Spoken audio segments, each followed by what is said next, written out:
उद्याच्या इव्हेंटची शॉपिंग रात्रीच्या 9 वाजता करावी लागली ते का मी पुढे सांगेलच.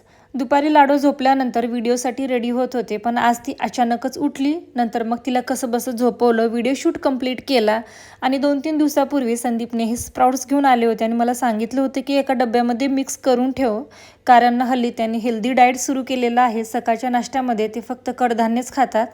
नंतर माझा मूड खूप जास्त ऑफ झाला, कारण उद्याच्या इव्हेंटसाठी मी एक ऑनलाईन छान असा ड्रेस मागवला होता, पण त्याचा साईज इश्यू झाल्यामुळे मला तो ड्रेस उद्या काही घालता येत नव्हता आणि आता रात्रीचे 9 वाजत आहेत.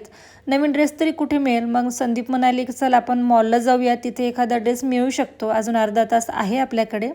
मग आम्ही मॉलमध्ये आलो. इथे आल्यानंतर मला ज्या कलरमध्ये हवा आहे ना, कारण उद्याच्या इव्हेंटला कलर कोड होता, त्याच कलरमध्ये मी ड्रेस पाहत होते आणि फायनली एक ड्रेस मला आवडला.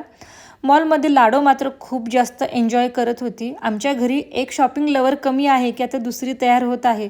पहा ना, तिला जी शॉपिंग करायची आहे ना, ती मस्त काढू काढू आमच्या हातामध्ये देत होती. तिला बोलायला यायला लागेल ना, नक्कीच ती गोंधळ घालणार आहे की मला हाच ड्रेस घ्यायचा. नंतर मग बिल वगैरे पे केलं, घरी आले. घरी आल्यानंतर जेवण केलं आणि आता हल्ली आमच्या किचनमध्ये ना असे स्टंट व्हायला लागलेत बरं का. Stay tune for a next video. Bye.